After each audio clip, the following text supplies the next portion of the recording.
everyone, welcome back to my channel. I thought of this video topic almost immediately after I did my last video, my ABG makeup transformation video. After shooting that video, especially that final reveal where I tried to strike a few cool poses, I definitely felt really kind of awkward and embarrassed and almost kind of cringy. And my immediate thought was, oh my gosh, what are the women in my community going to think? And it just brought back all those original feelings that I had prior to the video where I never posted certain photos of myself on social media, or I was afraid to express myself in a certain way simply because I was really scared of how others might take it. And the more I thought about that, the more I realized, wow, the way I relate with women, the way I see women, the way I think they think of me goes really, really deep, and it's quite complex. And I just thought, yeah, I think this is a really great topic to make a video on and just unpack together.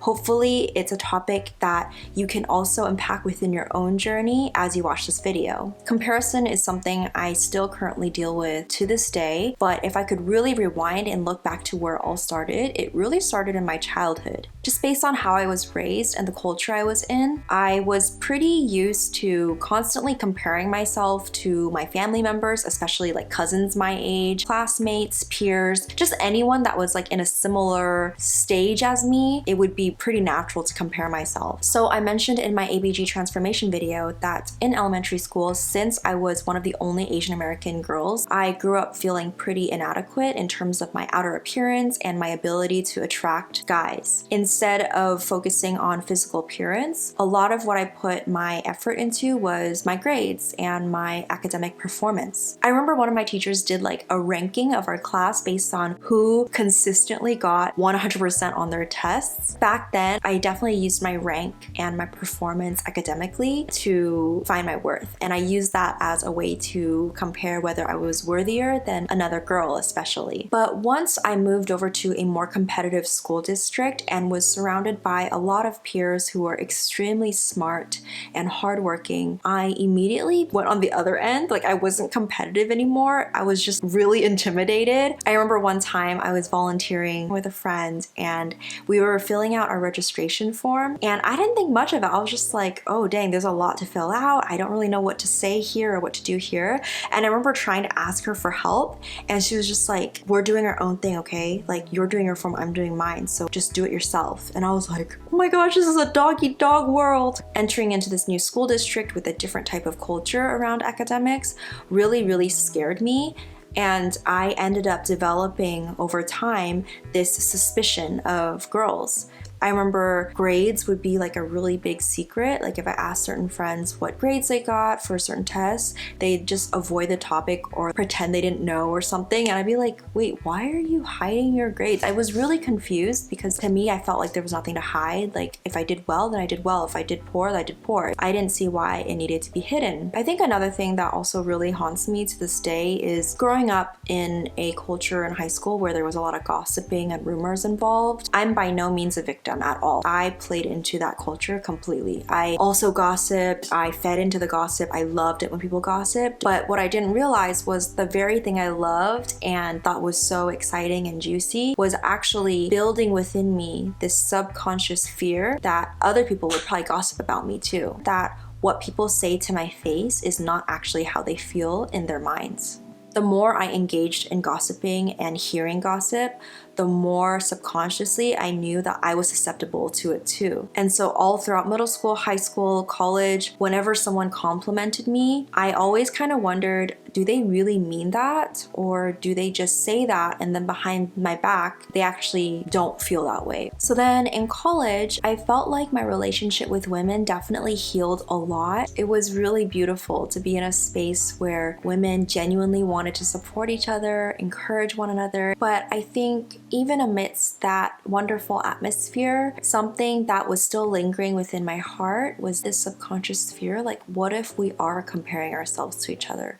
What if they still see me as someone they want to be better than? I didn't even realize how much this is still affecting me right now until I started my YouTube journey, and especially like with my ABG video, I just noticed myself getting so self-conscious. Every time I received a compliment from a woman or I posted a new video, I just always worried what women were actually thinking about me. When I think back on how I've really behaved and acted these past several years, I feel like I tried extra hard to come off as cute and silly and naive and blissful so that people, especially women, would think, oh, Serena is so sweet, she's so cute, she's just so nice all the time, so that they would almost feel like not bad for me, but like they'd be like, yeah, we don't have to worry about her, she's not a threat, she's not intimidating at all. Like, one thing that really stood out to me is after Alan and I got married, he shared with me that I'm actually a lot more aggressive, intense, and even judgmental than I come off as. And that just really got me thinking. I was like, yeah, why the heck do I seem to come off so much nicer and peaceful and kind and all these things, when really, like, I do have a lot of thoughts. I have a lot of opinions. I can be aggressive, but I'm so afraid of showing most of that, because if I showed it, then would people start competing with me or hoping that I would fail? I still remember one time, this was just several months back, my best friend posted a really pretty picture of herself on Instagram. And when it popped up on my Instagram feed, I was like, I remember messaging her like, you look kind of shy, but like kind of seductive. And it's just like that perfect balance. But after enjoying that photo, I remember thinking to myself, would I ever post a photo like this? No. No, I would never. When I post a picture of myself on Instagram, a lot goes through my mind. In order for a photo to make it to my Instagram feed, it has to check a few boxes. One, it has to look good. Like, I don't want myself to look bad on Instagram. That's not the point either. But then ironically, number two, it can't look like I'm trying to look good. Wait, what? So it has to look good, but it has to look like I don't know I look good, or that I'm not really trying that hard to look good. I just happen to look good. And especially for a post where I put extra effort in the caption, I need the photo to look good enough so that when someone's scrolling through, it makes them stop and they're like, ooh, Serena looks good, right? But at the same time, I don't want the photo to look too good, because I don't want them to be like, oh my gosh, who does she think she is? That is so weird. Like, she's trying so hard to look good, or she's obviously posing in a way that is trying to look good, or I don't know. I don't know what goes through my mind, but there's that tension. Again, it all comes down to feeling overly obsessed with not coming off as a threat to other women. Why do I keep thinking that women are just watching my every move, waiting for that next moment where I make myself look bad, or they find a reason to hate me or see me as a threat? Honestly, it's really self-centered thinking, because seriously, are women spending their whole day just waiting around to hate on me, like as if their whole life revolves around me? Like, no.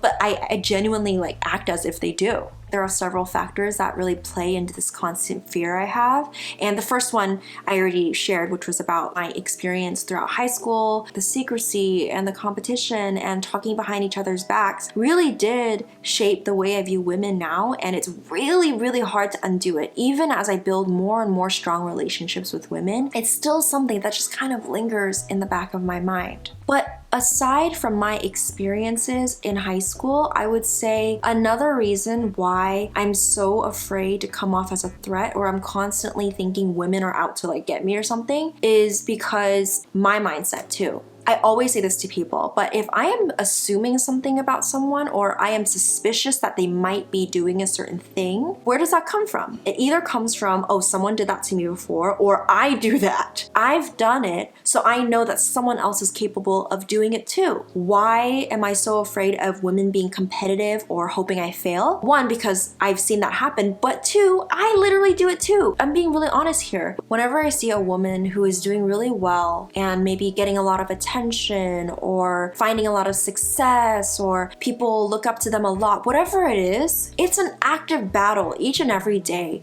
to not see that woman as a threat. I am not proud of it and I'm really actively working on it, but it's just honestly true. There's something about women being successful. Somehow my brain is just messed up in a way where I just interpret it as, oh, well then there's less for me. My mind knows that it's wrong. It's absolutely wrong to feel kind of good when someone fails. But I'm gonna be honest, when someone I am jealous of messes up, it makes me feel better about myself. It really does. Sometimes my self-worth is just that low that I would opt to putting someone else down or secretly celebrating their failures so that I can feel better about myself. That's just plain ridiculous. Complete disturbing. I think that really reveals how harmful low self-esteem really is. You think you're a victim when you have low self-esteem, you become a criminal. Because you're hurting so much, you'd actually rather see people hurt with you. So I'm sharing this not only to be vulnerable and make myself look bad, but I'm sharing this because I know that there's a different way to be. There's a different way to think.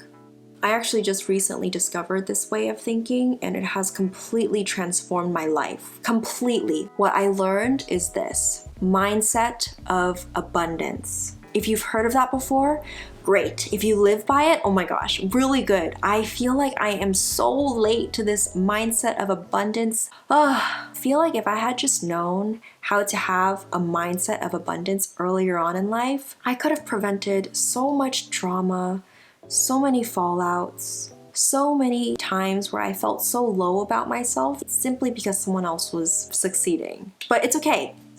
Better late than never, right? So if you haven't heard of mindset of abundance or you haven't really incorporated it into your life, this is what it is. Having a mindset of abundance is basically what it sounds like. It means that you believe there is an abundance of opportunity and there is an abundance of success. So someone who has a mindset of abundance believes that even if one person becomes successful, it doesn't mean that there's now less success or less opportunity available for this person. I really believe this is key to like everything. Think about it. If you find yourself feeling jealous, envious because one of your friends or someone in your community just got engaged and they're gonna get married soon and you're not there yet, think about the mindset of abundance. Her getting engaged and married doesn't mean that there's less opportunity now for you to get engaged and married, or simply for you to have a happy life. Another example, something more personal to me. There was a time earlier on in this year where I was watching a lot of YouTubers, and I was especially watching YouTubers that either like recently got really big or they were just sharing their success story, and they were sharing things that got them to where they are now. I remember hearing their success story, and rather than feeling inspired, I actually felt discouraged. You know why? I let their success story make me believe that since they were able to find that opportunity or get that chance, that now I have less of an opportunity or a chance to make it big on YouTube. I honestly was like, wow, they took all the opportunity there is. There's nothing left for me. If I try YouTube, I'm not gonna succeed because there's already people like them that exist on the platform. Whereas someone with a mindset of abundance would look at that story and be like, wow, they started there and got to where they are. They were able to find that success. They made that happen. That means that someone like me can do it too. Complete mindset shift. This issue of comparison and having a mindset of not abundance but scarcity is a problem that I think a lot of us struggle with, and it happens in many stages of life. I just want to say to you, if you are currently living in a mindset of abundance, seriously, props to you. I'm so happy for you. I know that you're probably so much more joyful than someone who is living in a mindset of scarcity. If you are watching this video and you noticed, wow, I do compare myself a lot, or I really do get jealous when others are successful, then I really want to urge you today, right now, to put a stop to that. You're not going to change overnight, but you can start today. Every day we can wake up and commit together that we are going to be building a mindset of abundance. That whenever we see someone's highlight on social media, when we see someone having a beautiful wedding, when we see a girl get lots of attention from guys, when we see a woman in our community getting a promotion or a really good job or a house, when we see people reach their milestones, we can genuinely celebrate with them. And it doesn't mean that that makes our lives any less. I really do think that if we all build this mindset of abundance, wow, we're going to be so unstoppable together. Each and every one of us are going to genuinely root for the success of each other. And together, we're just gonna get stronger and more confident, more successful together. Just imagine a community where we never compare ourselves to each other. We never let another success make us feel less. That would honestly be amazing. So yeah, that's all I have to share for today. I really hope that me exposing myself was helpful for you in some way. If you found yourself resonating with some of the things I shared, I am so excited that we are going to make a change together. It's never too late to start to adopt a new mindset, a new value, a new way of being and living and relating with people. Thank you so much for watching this video. If you enjoyed it, please be sure to give it a thumbs up and subscribe to my channel. And I can't wait to see you in the next one.